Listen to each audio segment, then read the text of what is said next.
No one likes me. I love you. I miss you. This was so much fun. I spent a lot of time by myself and she ghosted me twice. I wish someone would just tell me why. Like, this person must think I'm such a weirdo. I genuinely want deep and meaningful, lasting connections.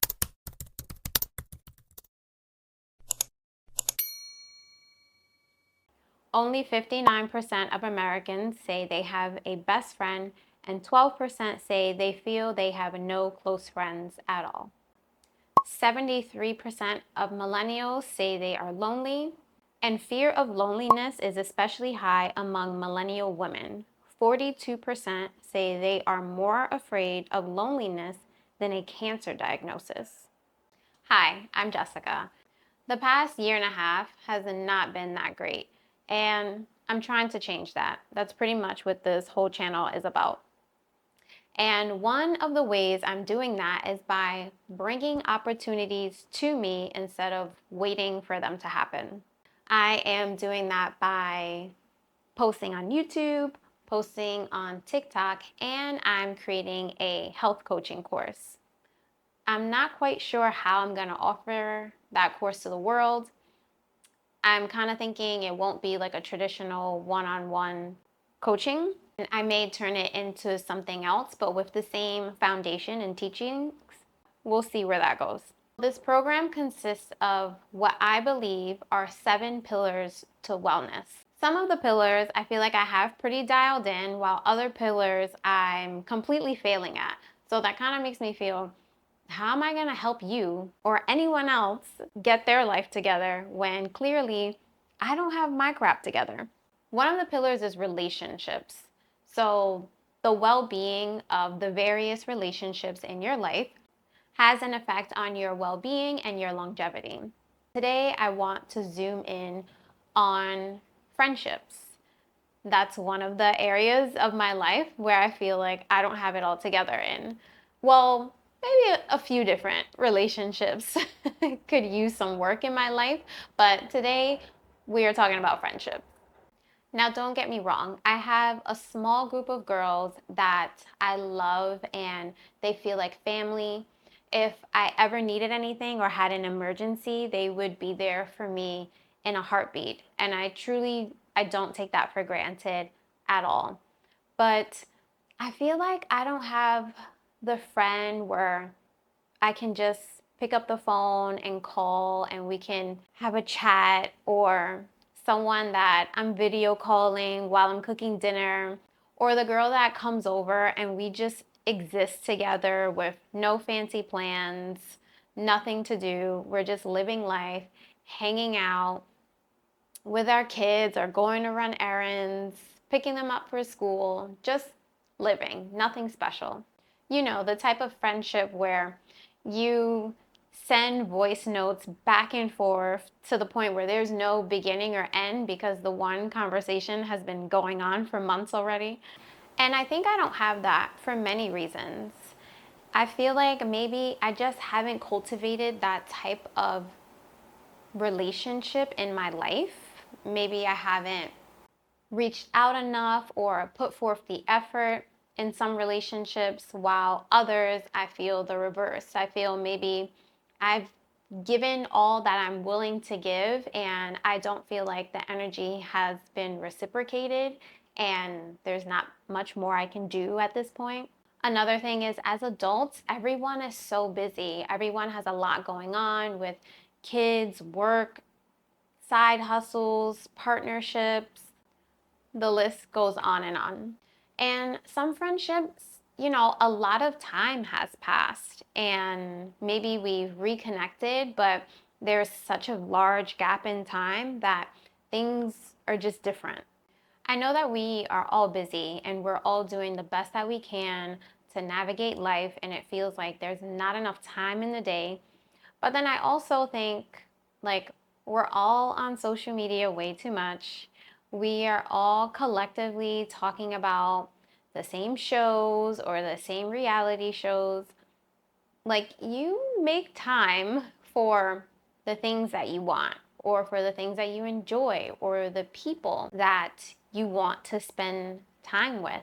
And I know being an adult has a unique set of challenges when making friends and keeping friends that we didn't have to face in childhood. But I still feel like there should be some sense of ease when it comes to making time and hanging out with other people if that friendship is aligned.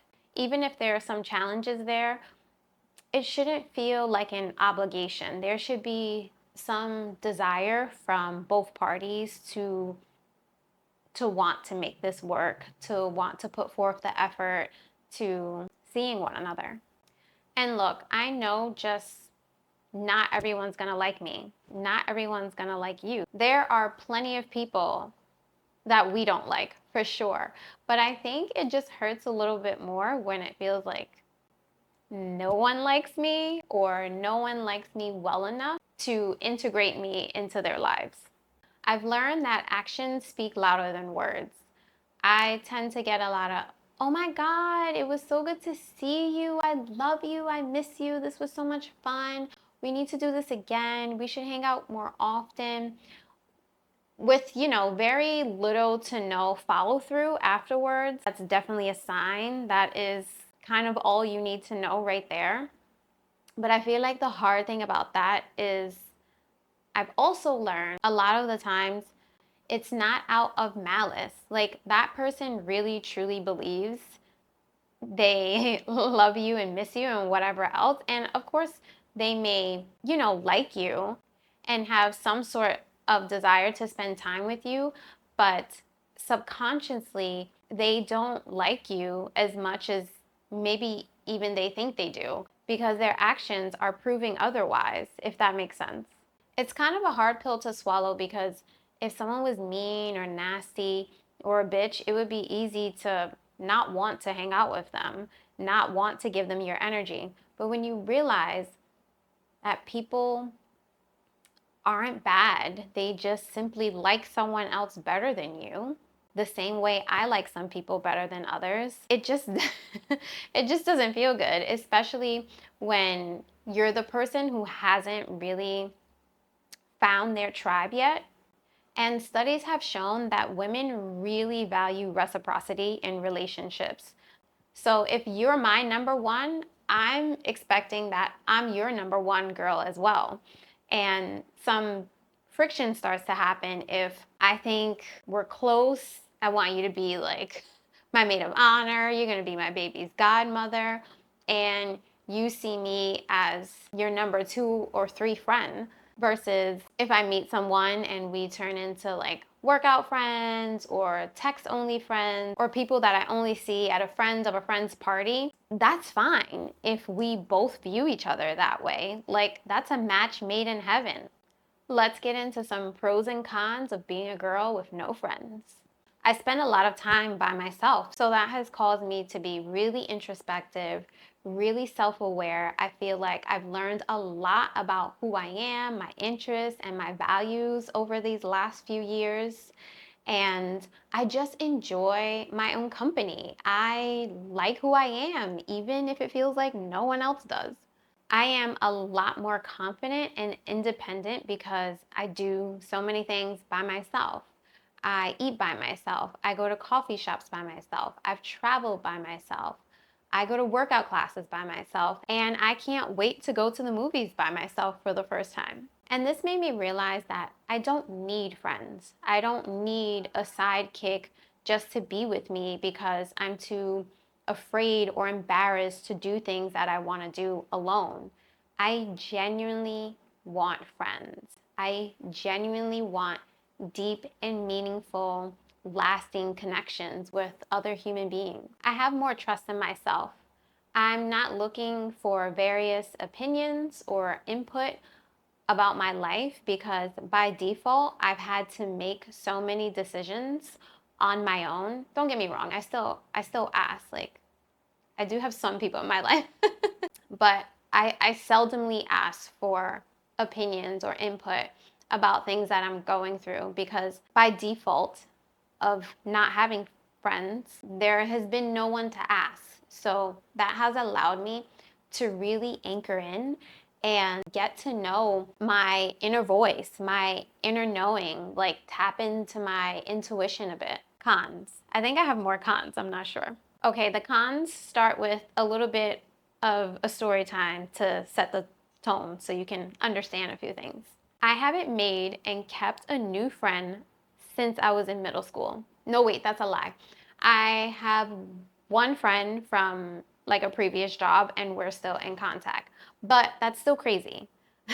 I'm 37 years old. That's crazy. When I was around 23, I actually made a friend, this girl I used to work with, and we were super close. Like, I really enjoyed her company. I thought that we were going to be friends forever.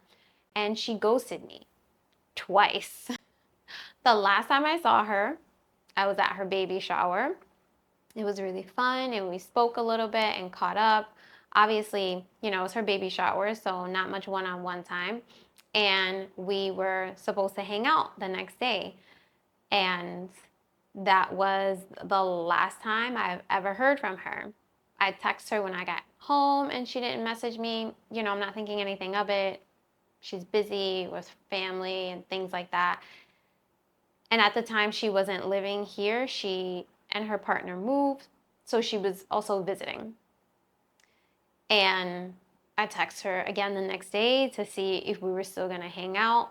Nothing. Like, literally to this day, nothing. Never heard from her again. And that was the second time she ghosted me. Like, homegirl just will not answer calls or messages, give no explanation. Like, that's it. I don't know if I said this, but that was like 8 to 10 years ago. And last year, I thought I was making a new friend, and the same thing happened. She just stopped returning my messages. I don't know. There's something wrong with me, maybe. So we first connected in 2023. Like I mentioned on here before, I take a manifestation course called To Be Magnetic, and they encourage you to connect with other people in the program and to have an accountability buddy. And her and I decided to be accountability buddies. We live in the same city. We met up a couple of times.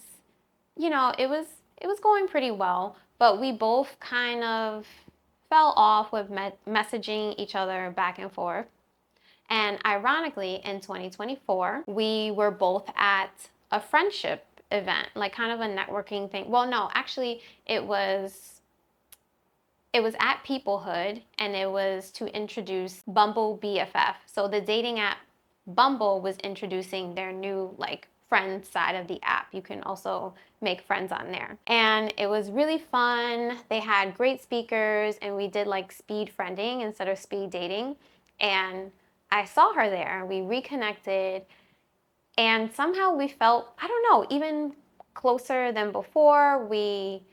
Did we meet up after that? We did. We met up another time after that event. We were constantly messaging and sending voice notes. And she sent me a picture of her new nephew. And I don't know, I really liked her. And one day she just stopped messaging me back. And I wish someone would just tell me why. Like, I'm just interested to know. We don't have to be friends. Like, I'm not mad, no hard feelings. I just want to know what it is about me that's kind of that people tend to do this. Yeah. I tell you this because it has caused me to create a lot of stories about myself. Like, I'm not capable of making friends. I made pretty much all of my lasting friendships when I was like 12 years old. People may like me at first, but once they really, really get to know me, they don't like me.